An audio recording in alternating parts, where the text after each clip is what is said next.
अगर आप इस वीडियो तक आ गए हैं तो इसे आप पूरा देखिएगा। मैं दावे के साथ कह सकता हूँ कि इस वीडियो को देखने के बाद आप कम बोलने की ताकत के बारे में जान जाएंगे। शुरू करते हैं। एक बार की बात है, एक गांव में एक युवक रहता था जिसका नाम रामू था।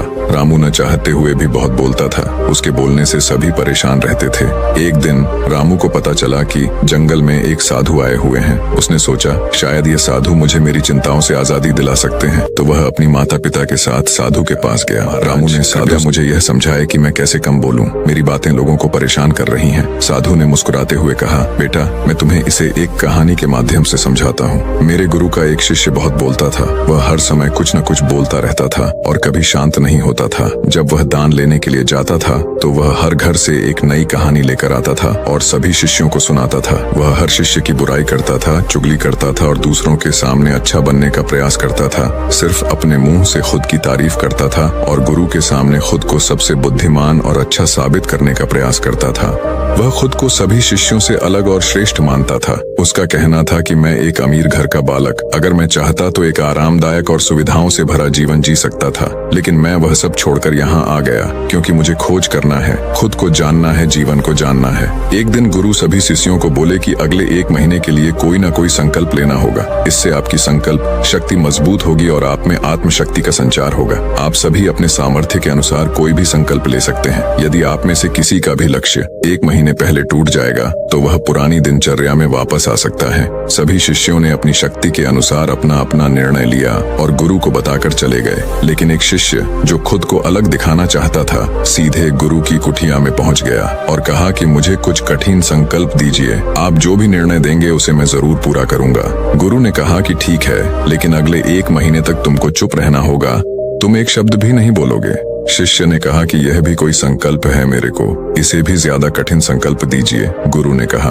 पहले तुम ये करके दिखाओ। शिष्य ने गुरु की बात मान ली और वह उसी समय से बाहर चला गया। उसे चुप रहना बहुत आसान लग रहा था। उसने एक दिन तो जैसे तैसे चुप रहकर काट लिया, लेकिन दूसरे दिन से उसके मन में ना बोलने से अजीब लगने लगा और तीसरे दिन उसे भारीपन महसूस होने लगा और चौथे दिन उसके अंदर एक अजीब सी बेचैनी होने लगी क्योंकि आसपास आश्रम के सभी शिष्य एक दूसरे से बातें कर रहे थे। वह भी अपना पक्ष उनके सामने रखना चाहता था, लेकिन उसका संकल्प उसके सामने आ रहा था, इसीलिए वह पूरे दिन सिर्फ आंखें बनाता। इसी तरीके से कुछ दिन और बीते और वह शिष्य बीमार पड़ गया। उसका सिर फटा जा रहा था, उसका खाने पीने तक का मन नहीं था, वह सिर्फ बोलना चाहता था। वह अपने गुरु के पास गया और उनके सामने लिखकर कहा कि मैं बोलना चाहता हूँ, मैं अंदर ही अंदर पागल हुए जा रहा हूँ। यह पढ़कर गुरु ने मुस्कुराया और कहा कि जो अपने संकल्प को पूरा करता है वह अपनी आंतरिक शक्ति को बढ़ाता है, वह समाज में आगे बढ़ता है। संकल्प का लेना भी तुम्हारे हाथ में था और इसे तोड़ना भी तुम्हारे हाथ में है। तुम्हारे बहुत से भाई अपने संकल्प को तोड़कर अपनी पुरानी दिनचर्या पर वापस आ चुके हैं। अगर तुमसे नहीं हो पा रहा तो तुम भी संकल्प तोड़कर अपनी पुरानी दिनचर्या पर वापस जा सकते हो। लेकिन याद रहे, अगर आज तुम इस छोटे से संकल्प को नहीं संभाल पा रहे हो तो तुम अपनी बाकी की पूरी जिंदगी को कैसे संभाल सकोगे। बाकी तुम जानो, फैसला तुम्हारे हाथों में है। गुरु की यह बात उस शिष्य के दिल में चोट कर गई। वो बिना कुछ बोले वहां से वापस चला गया और खुद को कुटिया में बंद कर लिया। वह केवल अपने जरूरी कामों के लिए ही कुटिया से बाहर निकलता, बाकी सारे समय कुटिया के अंदर ही बैठा रहता। 15 दिन बीत चुके थे और आश्रम के लगभग सभी शिष्यों का संकल्प अब तक टूट चुका था, लेकिन उसका संकल्प अभी भी जारी था। संकल्प लेने के बाद से अब तक उसने एक शब्द भी नहीं बोला। सारा आश्रम हैरान था। 15 दिन बीतने के बाद वह दोबारा अपने गुरु के पास गया और लिखकर बताया कि मेरे भीतर बहुत सी आवाजें हैं, बहुत सी चीख पुकार और शिकायतें हैं। मैं अंदर ही अंदर बात करता रहता हूँ। मेरा मन तरह तरह के प्रश्न पूछता है। मैं बाहर से जितना शांत हूँ, भीतर से उतना ही शोर शराबे से भरा हुआ हूँ। क्या इस तरह से मेरा संकल्प अभी भी जारी है? गुरु ने कहा, हाँ, तुम्हारा संकल्प अभी भी जारी है, लेकिन जब तक लोगों की ये आवाजें तुम्हारे कानों में आ रही हैं, तब तक तुम्हारा मन बोलता रहेगा, क्योंकि इसे तो आदत है। तुम भले ही बाहर से चुप रहो, लेकिन तुम अंदर ही अंदर बोलते रहोगे। तुम्हें इन बातों से, इन आवाजों से दूर जाना चाहिए। शिष्य गुरु को प्रणाम कर वहाँ से चला जाता है और सुबह होते ही अपनी कुटिया छोड़कर जंगल की तरफ चला जाता है। कई दिन बीत जाते हैं, संकल्प का समय भी पूरा हो जाता है, लेकिन शिष्य लौटकर नहीं आया। आश्रम में सभी को डर था कि कहीं जंगली जानवर ढूंढने की बहुत कोशिश की गई, लेकिन वह कहीं नहीं मिला। गुरु ने कहा, हो सकता है कि जानवरों ने उसे अपना शिकार बना लिया हो, लेकिन उसके न लौटने की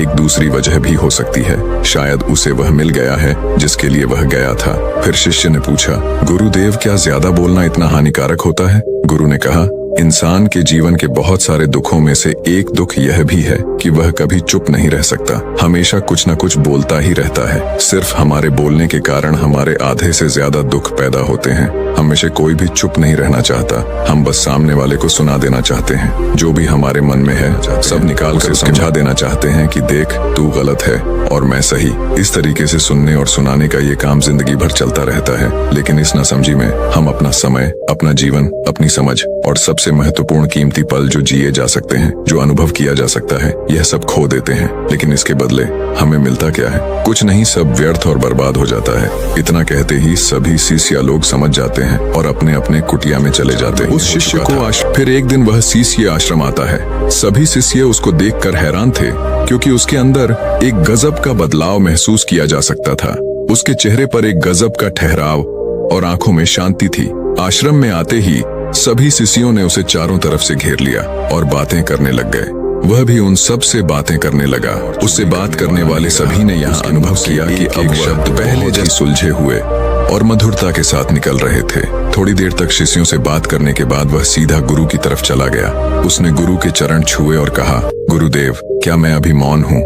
उस समय मैं मुंह से तो चुप था, लेकिन मेरे अंदर बहुत सी आवाजें थीं, मन में बहुत से प्रश्न थे और वह बंद नहीं हो रहे थे। तो मैं जंगल में चला गया इस उम्मीद से कि वहां मुझे शांति मिलेगी और मेरे मन की बकबक कम हो जाएगी। मेरे अंदर की आवाज उतनी ही तेज होती गई। मेरे भीतर की पुरानी से पुरानी आवाज मुझे सुनाई देने लगी। तब जाकर मैंने महसूस किया कि मैं कितना गलत कर रहा था। काफी दिनों तक ये आवाजें, ये शिकायतें मेरे अंदर चलती रहीं, लेकिन धीरे धीरे करके एक दिन ये सारी आवाजें मेरे अंदर से समाप्त हो गईं। अब मैं भीतर से भी मौन हो गया।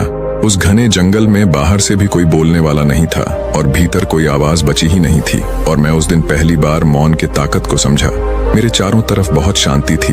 हालांकि अभी भी कुछ आवाजें आ रही थीं, जो पहले भी आती थीं, लेकिन मैं उन्हें सुन नहीं पाता था। लेकिन अब वह सभी आवाजें मुझे स्पष्ट रूप से सुनाई दे रही थीं। हवा के चलने की आवाज, चिड़ियों के चहकने की आवाज और पानी के बहने की आवाज, ये सभी आवाजें मैंने पहली बार सुना। अपने चारों तरफ इतनी शांति मैंने पहले कभी महसूस नहीं की थी। फिर गुरु ने कहा, जब तक हम बाहर की तरफ बोलते रहेंगे तब तक भीतर अशांति ही रहेंगे, लेकिन जिस दिन हम भीतर की तरफ मुड़ जाएंगे तब हमारे अंदर दुनिया में जितनी भी बुराइयां हैं वो हमारे ज्यादा बोलने से ही उत्पन्न होती हैं, क्योंकि हम चुप रहना नहीं चाहते हैं। जितनी हमें जरूरत है उससे ज्यादा ही बोलते हैं। सामने वाला क्या कह रहा है यह हम नहीं सुनना चाहते, बल्कि उसकी बोलती बंद कर देना के लिए उसे समझा देना चाहते हैं कि मैं कौन हूँ, मैं क्या कर सकता हूँ, मेरे पास कितना धन है। गुरु कहते हैं कि जो लोग किसी का सुनने की बजाय सिर्फ अपना सुनाने में रहते, ऐसे लोगों का जीवन दुखों से भर जाता है। लोग सोचते हैं कि वाला हमको मंद बुद्धि समझेगा। आपको समझना चाहिए कि असल में सभी लड़ाइयों का कारण हमारा बोलना ही है। इसलिए हमें सिर्फ उतना ही बोलना चाहिए जितना जरूरी हो,